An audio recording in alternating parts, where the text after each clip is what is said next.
I read it once. Why do I need to read it again? That is because repetition is the mother, brother, cousin, aunt, and uncle of learning.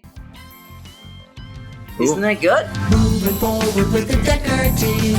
Moving forward together with the Decker team. So we are excited that we've been able to create for you free access to over 587 episodes. I know, blows my mind. Where you can get access to real estate information, insider tips, making house home, building generational legacy and wealth. The reality of it is you can really get access to them anytime, at home, at the office, or even on the go. Just check into our YouTube channel or even the podcast, if you like podcast style, on CHRI. And so what we're going to discover in this episode is that as we have repetition, the consistency or repetition or the practice of a thing builds intimacy and it builds connection. Yeah, and sometimes I don't want to do it over and over and over again. Do you ever feel that way? Yeah, once in a while. Yeah. Yeah, I do. And yet that's what, I heard once, mastery, it's not doing it until you get it right. It's doing it until you can't get it wrong. Right. Which is brilliant. Like, isn't that an amazing quote? Mm-hmm. Like, we say that one a second time, I think. Sure. Mastery is not practicing it until you get it right. It's practicing until you cannot get it wrong. Right. And I think the other part of mastery when we're talking habits, because when we're connecting, developing intimacy and closeness with God, we're not looking about perfection or getting it right per se, other than actually doing the practice. Yeah, well, the scripture talks about hiding the word in your heart. Mm-hmm. Well, it can't be in your heart unless you've kind of got it memorized. Now, we're not talking the memorization like we did, We've done some. We've done some, but where you memorize word for word for word.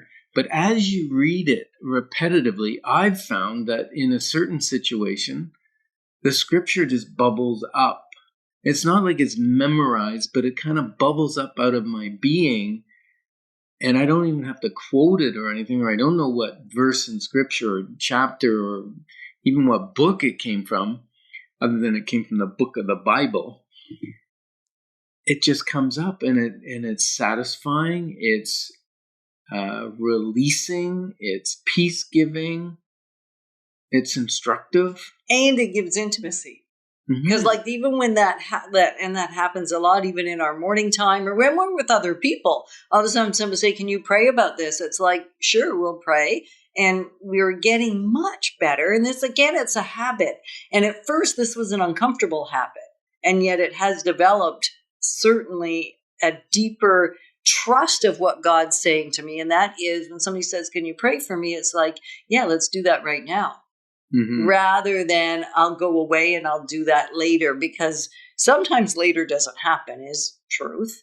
It feels riskier though. And certainly the beginning, it felt so risky to say, I'll pray with you now because I was thinking I needed to sound a certain way, or I needed to remember certain things, or I needed to hit certain aspects as I was praying. And now it's just, I trust based on the intimacy with God that what is needed in the moment, even if it's not what I was thinking as my mind was maybe racing right before we started praying. But once I start praying, if I have that connection, what I find happens is something will drop, and I maybe will say that thing 2 or 3 or 4 times in a different way, but it was the thing that was needed. Mm-hmm. And maybe it wasn't even the obvious thing. Usually it's not the obvious thing. Many times it bubbles up out of your readings. Have you ever read the Bible and then you reread it, whether it be 3 months, 6 months later, or a year later, and suddenly you go, wow, that's different. Like the word is alive. It speaks different things at different seasons or different times in my life. Well, even on the same day, if I reread the same scripture, because I loved it that morning, I thought, okay, that's going to stick with me all day. It's so profound. It's going to give instruction for me. It's going to keep me connected to God today. And then I reread it and I get something entirely different on the same day. Or it's like it's lost its oomph. You know, like you were so excited about it because it spoke to you in the moment. And then later it didn't as much because you didn't need it then. And then other times I find that reading different translations helps keep things fresh, because I'm a guy that likes variety. I don't know what you're like. If you like the exact same thing, maybe you read the same translation for years upon years upon years. I like variety, so I'll pick up a different translation. And even if we're reading in our devotional, and I go, oh, that scripture is interesting, or I like the way it's played out here in this Devo. I wonder what it's like in the Passion Translation or in the Message or some other version. Or the NIV or the English Standard. So quite often I'll pull a different Bible, and then if I still don't get quite what I'm thinking, I'll go to several other ones. Yeah, and which is kind of cool. That's a neat way to add to the reading of the Word. And the neat thing now is with YouVersion, which has been out for over 20 years, I think. And it's a free app that a church, if you don't know the backstory, it's Craig Rochelle's church. So worth kind of checking out the backstory of that, because they started it really for their own congregants initially, I believe. And now they employ, I forget how many five full-time people just to keep the app developing, new studies on it. So the great news is you don't even have to have a book with you. You don't have to have your journal with scripture in it or your Devo or a Bible with you. You can just have your phone, your smart device. What was that app again? YouVersion. YouVersion. Isn't it? I think so. Yeah, I'm sure it is. Yeah. So it's amazing. And they have 5 full-time staff, and the application is 100% free.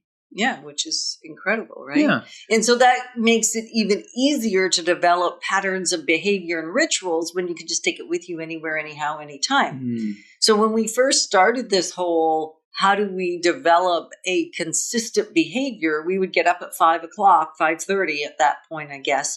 And we would start with a focus on the family on CHRI. I guess we did that part way through, but we would do a Devo at one point. 2-part harmony was where we started. But we've had different, so it doesn't have to be the same thing year in, year out, but you choose something that will allow you at a consistent time, or at least that's what we needed to do, to get us in the pattern of behavior to develop that connection. Yeah, I always heard about go into your prayer closet or whatever, and I thought, oh, who goes in the closet? That's just weird. And then I realized it's just a place and usually a time, which really helps in the discipline of that habit of reading the Word, is to go in. And if you've said, I always wanted to read the Bible right through cover to cover, and we've done that several times, it's about 20 minutes of reading a day. Right. And it's the discipline of taking that 20 minutes. Right. So that's our challenge for you, actually. Our challenge for you today is set aside 20 minutes a day, whether you choose, and maybe you're doing way more than this, so you don't need to pick up the challenge, but maybe there's a new habit. There's a new thing that you want to add based on the ideas that we've shared today, or just something that popped into your head where you heard that this is what you ought to do. So we're going to challenge a 20-minute block every single day that you can either read your scriptures or listen to God or listen and talk to God. Yeah, so no matter how you choose to read, just do it. God speaks through His Word. We're thankful that we have the privilege of growing alongside you because we're passionate about all of us moving towards generational wealth. Moving forward with the Decker